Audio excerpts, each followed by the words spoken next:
Welcome back to the Deep Dive. So today we're taking a turn. We're stepping away from our usual stack of journals and white paper. They're a very sharp turn. Yeah, we're walking into the dark. We're looking at two very specific, very different moments in time from the late 90s in East Asia where, well, the fabric of normal life just completely tore open. It did.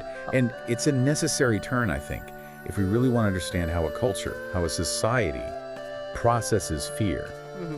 Because we have two stories. The first is, you could argue, the single most defining urban legend of modern Beijing. It's a ghost story that, every cab driver has a version of. Okay. And the other is a true crime case from Hong Kong that is so profoundly brutal, so physically repulsive, that it really does make you question the absolute limits of human cruelty. We've called this exploration the unspeakable and the unseen, and I think that's the key distinction, isn't it? You have the unseen, the supernatural horror, the thing in the shadows, the ghost on the bus, and then you have the unspeakable, the Hello Kitty murder, the horror of what people are actually capable of doing to each other behind a locked door. Precisely. And just to, orient you as you're listening, we're going to be extremely detailed today. We're not summarizing. We're pulling from actual police reports, translated court transcripts from the Hong Kong High Court, articles from the South China Morning Post archives, and some pretty deep web urban legend forums. We're basically performing an autopsy on these two events. That's a good way to put it, yeah. And because of that, a really serious warning is needed here. The second half of this deep dive, when we get to the Hong Kong case, it contains descriptions of severe, prolonged physical torture and dismemberment. It's graphic. It's extremely graphic. And we want to be clear, this isn't for shock value. It's because the source material, the reality of the case, demands that we look at it directly. So please, exercise your own discretion. Know what you're getting into. Okay, so let's begin with the unseen. Let's go to Beijing. The date is November 14th, 1995. November in Beijing, I've been there around that time of year, and it is. It's a bone-chilling cold. It's not wet. It's this dry, piercing wind that comes down from the Gobi Desert. The city just feels different. It feels ancient and vast in the dark. It does. And in 95, you have to remember, this wasn't the Olympic metropolis of 2008. It wasn't all neon and glass skyscrapers yet. The suburbs, especially at night, were very quiet, very dark. A bit desolate, even. And we're focusing on one specific bus route, Route 375. That's the one, Route 375. I looked this up on a map. It runs from Yuanming Yuan, which is the old summer palace, out to Shangshan, the fragrant hills. That's a very specific geography. The old summer palace isn't a palace anymore, right? It's a ruin. It's a famous ruin, Yeah. a place of national trauma, actually. It was burned to the ground by British and French troops in the 1860s. So the route literally starts at a place of ghosts, a place of historical pain. And it ends in the wilderness, basically. Shangshan is a park area in the hills. Exactly. So this isn't to commute through the central business district. This is a route that connects a ruin to the woods. And on this night, November 14th, we're on the very last bus of the night. The last bus. It's always the last bus. Such a classic setup. It's this liminal space, isn't it? It's neither the city nor the depot. And you have the classic late-night crew, a driver, a female conductor, or ticket taker. And on this bus, initially, there are just two passengers. A young man, a student, and an old woman. That's the whole manifest. For a while, yes. The sources do mention a couple gets on and then gets off a few stops later, which I think is a great detail. It adds this layer of mundane reality before things get strange. It grounds it. It grounds it. So the bus is moving through the dark. It's quiet, just the hum of the engine. And then the driver sees something up ahead. On the side of the road. Figures, waving. Three of them, just waving him down in the dark. And this is the first problem, right? They're not at a bus stop. No, not at all. They're just on the side of this dark road. And protocol says you don't stop. But, it's the last bus. It's freezing cold. The driver decides to be a human being instead of just an employee. He pulls over. A decision he's going to regret. So who or what gets on the bus? This is where the legend gets so visually specific. He does. 3 men board. But something is immediately wrong with their physicality. The man in the middle is just slumped over. His head is down. His arms are limp. He's being held up, almost dragged, by the 2 men on either side of him. So the initial thought is what? They're helping a drunk friend. Or someone who's sick. Or, and this is the unspoken thought in the back of your mind, someone who's already dead. Right. But it's not just their posture that catches everyone's eye. It's what they're wearing. They're in robes. And the sources are all very specific about this. They are Qing Dynasty era robes. Wow. So we're talking about the style from, what, the 1600s up to the early 1900s? The tunics, the mandarin collars. That's the one. And this is such a brilliant, culturally specific detail.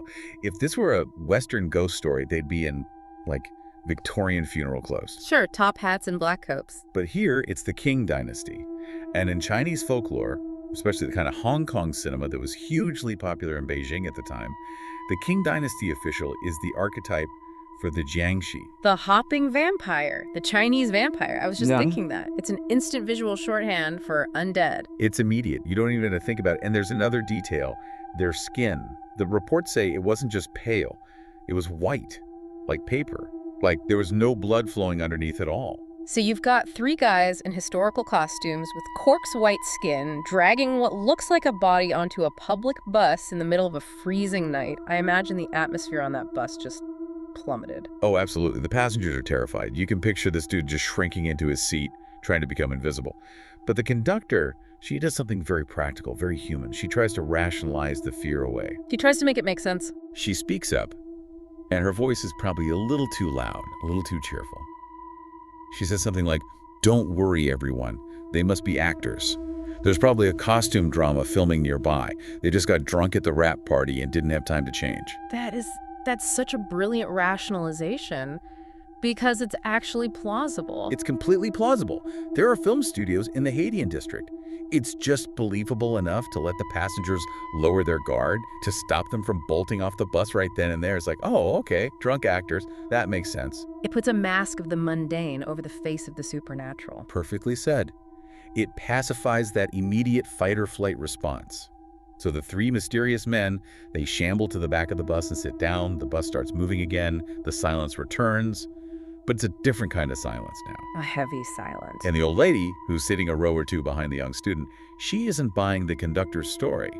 The legend says she keeps glancing back, watching them. She's the observer. She's the witness for the audience. Yes. And then everything changes. The dynamic shifts violently. The old lady, suddenly, out of nowhere, attacks the student. Physically. No, verbally, but with incredible aggression. She starts screaming at him, accusing him of stealing her purse. "You thief! You stole my wallet! I saw you!" This poor kid. He's already freaked out by the Qing Dynasty guys in the back, and now this grandma is having a go at him. She is causing a massive scene. "Driver, stop the bus! This boy robbed me! We have to go to the police station right now." The student is just completely bewildered. He's denying it. He's showing his empty hands, but she's absolutely relentless. It's such a complete disruption of the social order. You know, in Chinese culture, respecting your elders is so fundamental. But here, the elder is acting completely unhinged. It creates this vortex of chaos and confusion, and it's a diversion. The driver is just annoyed. He's at the end of a long shift. He doesn't want to deal with this. He's not a cop. He's not a referee. He just wants the noise off his bus. That's it. So to solve his problem, he pulls over again, opens the doors, and just kicks them both off. The screaming old lady and the very, very confused student get out. So there they are, standing on the side of a dark, cold road, watching the red taillights of bus 375 get smaller and smaller until they vanish into the night.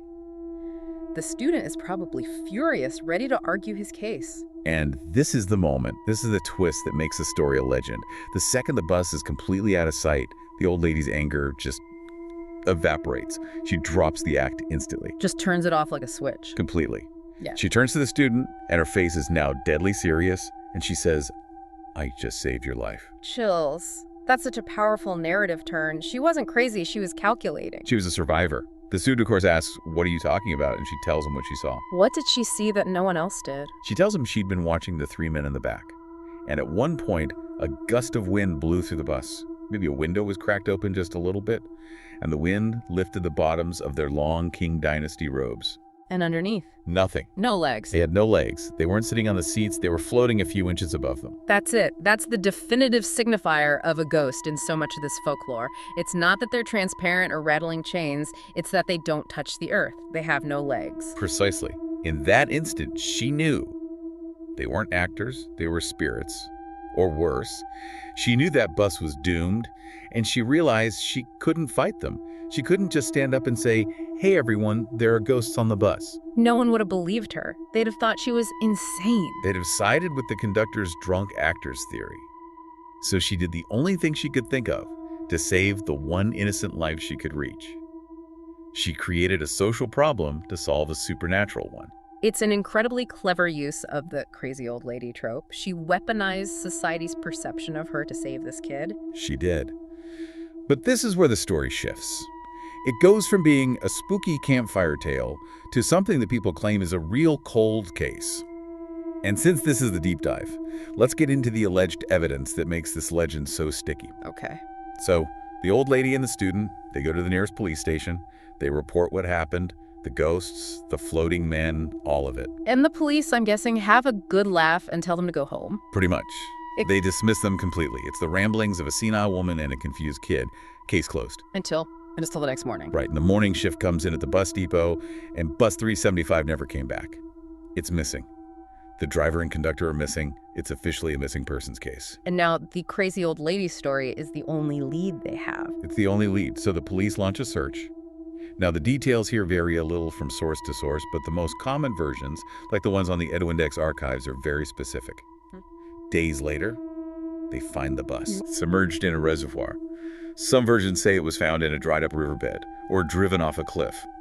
But the key detail is that it was found nearly 100 kilometers away from its intended route. 100 kilometers. That's the first huge forensic red flag. How does a city bus, especially the last one of the night, with a near-empty tank, travel an extra 100 kilometers? It can't. It's physically impossible. It wouldn't have enough fuel. So the police are already baffled. They pull the bus out of the water, and inside they find 5 bodies. The driver and the conductor. And the 3 men. 3 men who had no legs. And this is where the story gets really grotesque, the forensic details. The bodies of the driver and the conductor are decomposed, which, makes sense after a couple days submerged in water. It's a normal state of decay. Okay. But the bodies of the 3 unidentified men, they are in a state of advanced, severe decomposition.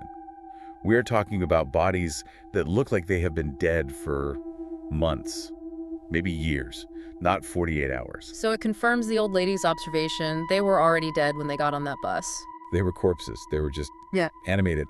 But the one detail, the one piece of evidence in this legend that truly anchors the horror, the thing that gives you that cold industrial feeling of dread, is the fuel tank. I remember reading about this. This is the detail that you can't forget. No. The police are trying to figure out the 100-kilometer discrepancy.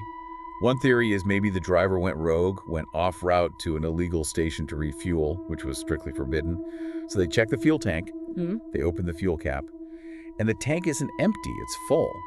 But it's not filled with diesel. It was filled with fresh blood. Filled to the brim with blood. My God, the implication there is just, it's monstrous. It means the machine itself, the bus, was running on life force. It wasn't a vehicle anymore. It was a predator. It connects the mechanical world to the biological world of spirits in the most disturbing way imaginable. Yeah. And the police investigation has one final detail, one last dead end. They checked the traffic and security cameras on all the roads leading towards that reservoir. Let me guess. Nothing. The bus is on camera up until the point where the old lady and the student get off. And after that, it vanishes.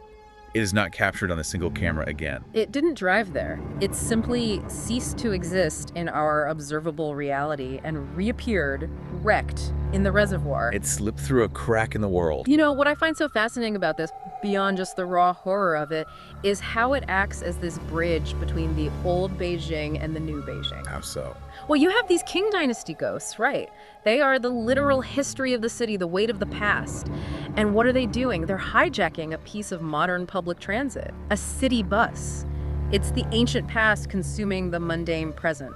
That is a really sharp observation. And Beijing is a city of layers like that. You literally cannot dig a new subway line there without hitting an ancient tomb or a Ming Dynasty wall. The folklore is constantly reflecting that tension.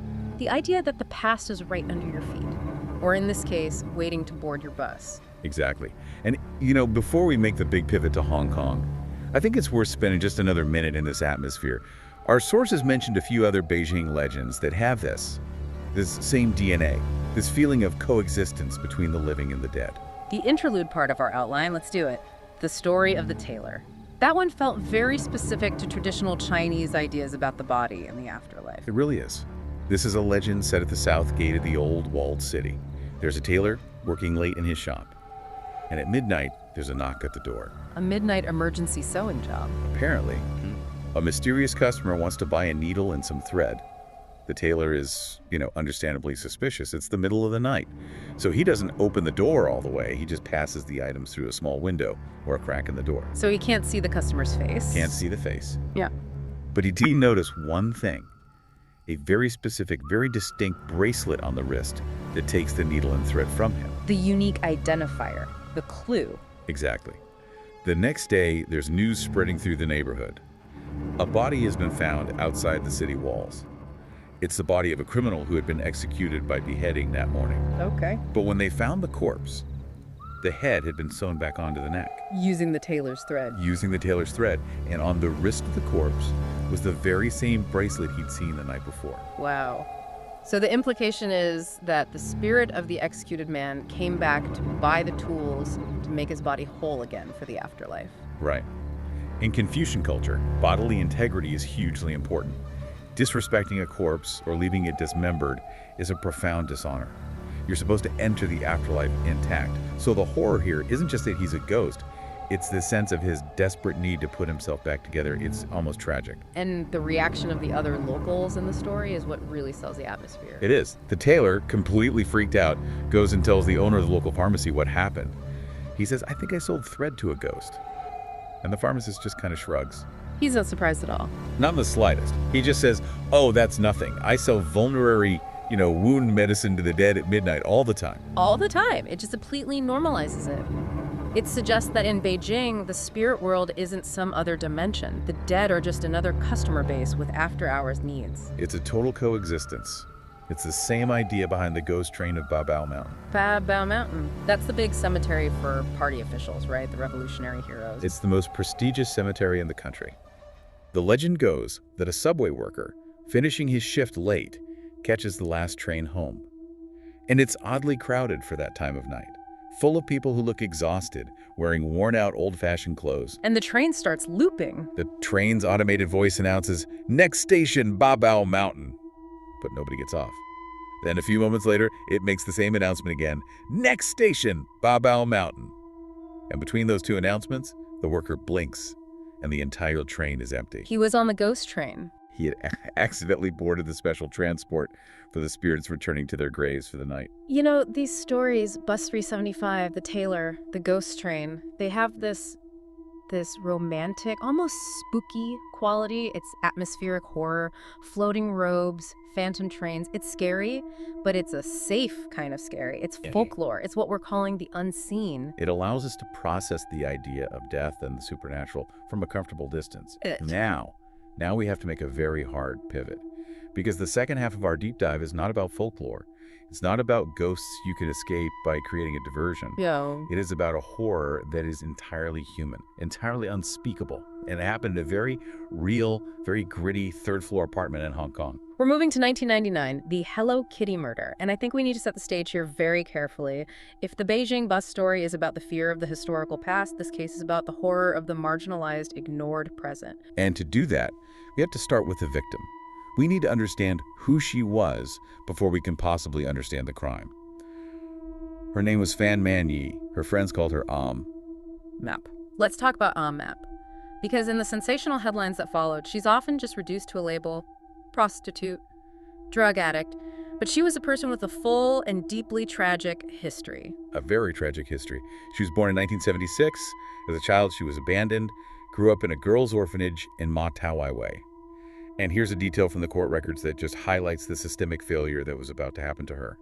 When she turned 15, she aged out. Aged out of the system at 15 years old. She's barely a teenager. The orphanage had an age restriction. So at 15, she is effectively put out on the streets of Hong Kong with no family, no money, no support network whatsoever. It's almost a deterministic path from there. Where else is she supposed to go? What choices does she have? Exactly. She drifted into the only economies that were available to a girl in her position: the drug trade and sex work. She became addicted to ice, which is methamphetamine. A brutal drug. Yes. She eventually married a man named Asai, who was also an addict. It was a chaotic, violent life. But Mm. by 1998, she had a son.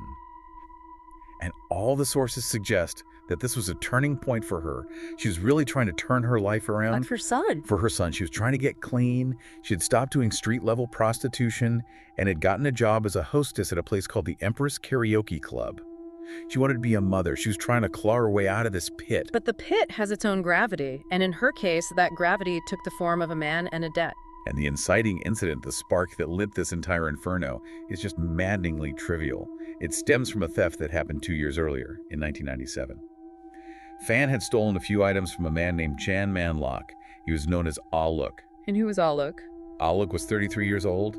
He was a pimp, a drug trafficker, and a member of the Wuxing Wo triad. Wuxing Wu. Yeah. That's one of the oldest and most notorious triads in Hong Kong. It is. So even being a low-level member like him gives you this terrifying cachet. He's a professional predator. And what did she steal from him? Something big. A DuPont lighter, a ballpoint pen, and about HK $4,000 in cash. A lighter, a pen, and a few hundred US dollars. That's the price of a human life. For Ah-Look, it was never about the money. It was about the disrespect. It was about the principle.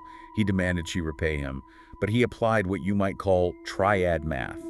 He tacked on an insane amount of interest, so the debt ballooned from 4,000 to over 20,000 Hong Kong dollars. Which she could never pay. No way. Not with a newborn son to care for. So on March 17th, 1999, Ah-Look and two of his associates, two enforcers named Lun Guilun and Lun Xingqiu, went to her apartment, and they abducted her. They took her to an address, 31 Granville Road in Tsim Sha Tsui. Tsim Sha Tsui is a really busy touristy shopping district. But this specific building, 31 Granville Road, it had a dark history of its own. It was owned by the widow of Limping Ho. Limping Ho, the infamous heroin kingpin from the 60s and 70s. The very same. By 1999, the building was slated for redevelopment. It was half empty, falling apart, and Ah-Look was what's known as a freeloader. He was a squatter that the triad had placed in the building, specifically to intimidate the remaining legal tenants into leaving so the property could be cleared. So you have this building that is in legal limbo, owned by the legacy of a major drug lord, and it's being occupied by violent criminals whose job is to scare people. It's a perfect blind spot in the middle of a bustling city. A black hole. They took her to apartment 3B on the 3rd floor. The court records describe it as sparsely furnished. Renovation materials, tools, and garbage strewn everywhere, just 2 mattresses on the floor. And when Fan Manny was brought there, she initially believed she was going to be forced to siya bang, which is slang for working as a prostitute to pay off the debt. She thought she was going there to work. That's what she thought. But that is not what happened. They didn't want her to earn money for them. They wanted to punish her. They held her captive in that apartment for 1 month, from March 17th until mid-April. And this is where we have to talk about the unspeakable. And we should be clear, the only reason we know these details is because there was a witness, a 4th person in that apartment, a 14-year-old girl named Ah Fong. Yes. She was the girlfriend of one of the accomplices. She was there. She watched all of it. And she later testified. She testified that the men treated Fan Man not as a human being, not even as a prisoner, but as an object, as a toy to be broken for their amusement. To torture. It was systematic. It was. They beat her constantly with metal water pipes and wooden bars.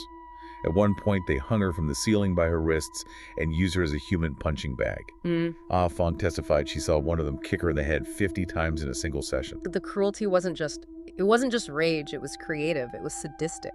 It was profoundly sadistic. They would melt plastic straws with a lighter and drip the molten plastic onto her skin, onto her legs. They would pour hot wax on her feet. The medical examiner later surmised this had a dual purpose. What's that? Pain, obviously, but also it was to prevent her from escaping. If the soles of your feet are covered in severe burns, you cannot walk, you cannot run. They were systematically taking away her mobility. Just like the ghosts in the first story had no legs. They were physically, brutally removing hers. It's a chilling parallel. And the psychological component of this. This is the part that truly haunts me. They forced her to smile. What do you mean? While they were beating her, kicking her, burning her, they demanded that she smile and say she was enjoying it. She had to tell them she liked it. And if she didn't smile, or if her voice wasn't enthusiastic enough, the torture would just get worse. They were trying to break her mind, to annihilate her sense of self. They wanted her to participate in her own destruction. That's exactly it. And this went on for a month, a full month. In an apartment building in the middle of one of the busiest districts in the world, people must have heard the screaming. They did. The police investigation later found neighbors who admitted they heard haunting cries almost every night. They heard banging, screaming, pleading. But nobody called the police. Nobody called. Remember the context. It's a building being cleared out by the triads. It's full of squatters. Everyone was terrified. The bystander effect kicked in with a vengeance. People were afraid to get involved. They told themselves it was triad business, and they looked the other way. They made the choice to unsee the unspeakable. And sometime between April 14th and April 15th, 1999, after a month of this, Fan Manu died. The exact cause and moment of death, it's unknown, because by the end, she was drifting in and out of consciousness from traumatic shock. At some point, the men realized she was dead. She wasn't a toy anymore. She was a problem. She was a body they had to get rid of. And this is the part of the story that gave the crime its unforgettable, surreal name, the detail that made it a global headline. Yes. Their solution to the problem was meticulous. They took her body into the bathtub and they dismembered it. But they knew that even body parts can be identified through DNA or dental records, so they went a step further. They boiled the remains. They boiled the flesh from her bones, partly to destroy identifying evidence and partly to mask the smell of decomposition. They flushed the soft tissue and organs down the toilet or discarded them in plastic bags. It's so cold, so procedural. It's like they're working in a factory. Most of her remains were put in trash bags and thrown into public garbage dumps across Sham Shui Po and Wan Chai. They were never found. But the head, they did something different with her head. They kept the skull. And they took a plush doll, a Hello Kitty doll. A very specific one. A Hello Kitty mermaid doll. A mermaid. Again, a creature with no legs. The symbolism it's almost too perfect. It's sickening. They cut a slit in the back of the doll's head. They pulled out the cotton stuffing, and they placed Fan Manu's boiled skull inside. Then they sewed it shut. And the body of the doll. They stuffed the body of the doll with dead insects they found around the apartment. And then they left it there. A smiling, silent mermaid doll sitting in this filthy apartment containing a human skull. The juxtaposition is what makes it so uniquely horrifying. Hello Kitty is the international symbol of kawaii, of cuteness, innocence, childhood, and she famously has no mouth. She is silent. And they turned her into a silent reliquary for the evidence of a monstrous crime. It's a complete perversion of a cultural icon.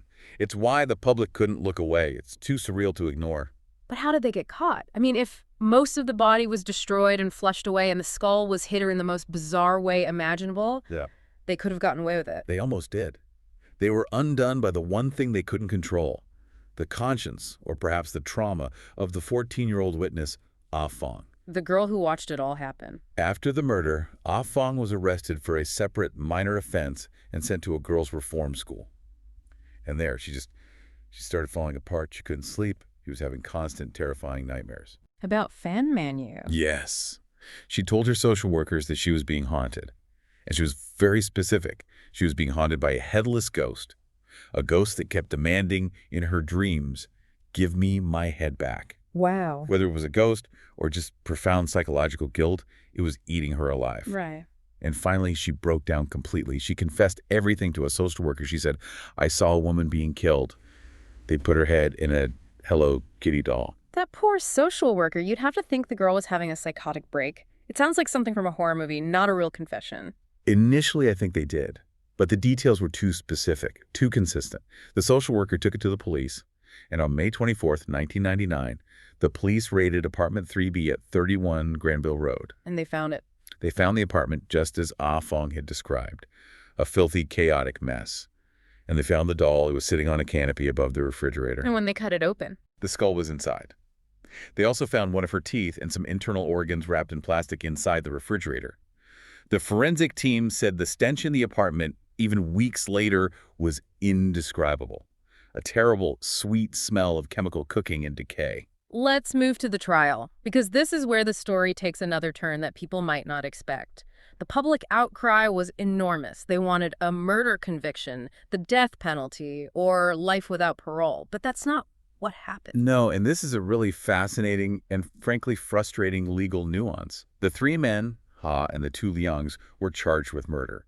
But their defense team was very, very clever. They conceded the abuse, they conceded the dismemberment, they admitted to everything except the murder itself. How could they possibly argue that? They held her captive and tortured her for a month until she died. They argue she died of a drug overdose.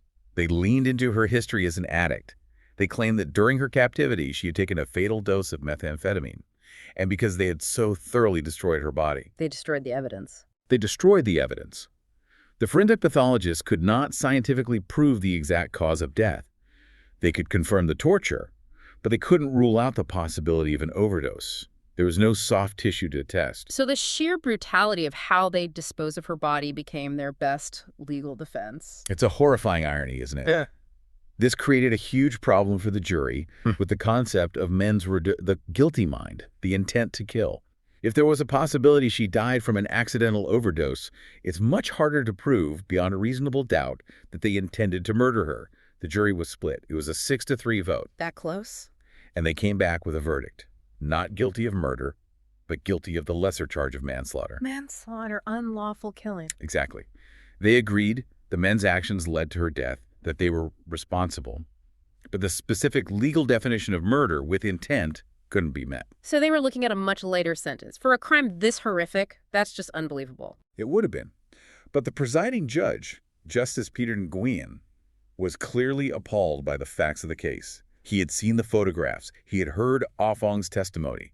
And he was not going to let a legal technicality diminish the gravity of what they did. What did he do? During sentencing, he made a statement that became famous in Hong Kong's legal history.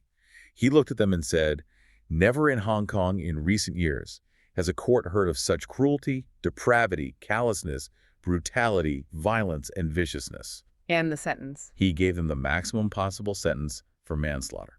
Life imprisonment. Life for manslaughter. That's extremely rare. He was sending a message. A very clear message.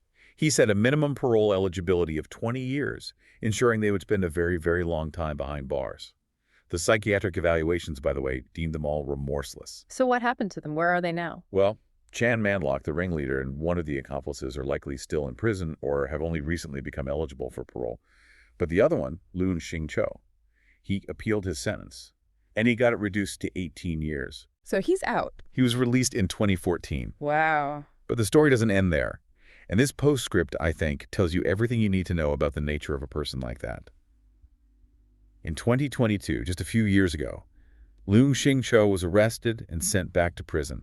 For what? For sexually assaulting a 10-year-old girl. Oh my God. It's sickening. It confirms what the psychiatrist said. Utterly remorseless. He didn't change. He didn't learn. He just waited. Evil is often just banal and repetitive. It doesn't get rehabilitated. And the building. What happened to 31 Granville Road? It became a site of macabre tourism. A haunted house. People would go there to try and see ghosts. The businesses on the ground floor couldn't survive. Nobody wanted to be there. It was finally mercifully demolished in 2012. And something new was built. In 2016, a new hotel opened on that exact spot, the Soravit Hotel. I wonder how many of the guests who stay there have any idea what happened on the ground where their bed now stands. Some of them might get a hint.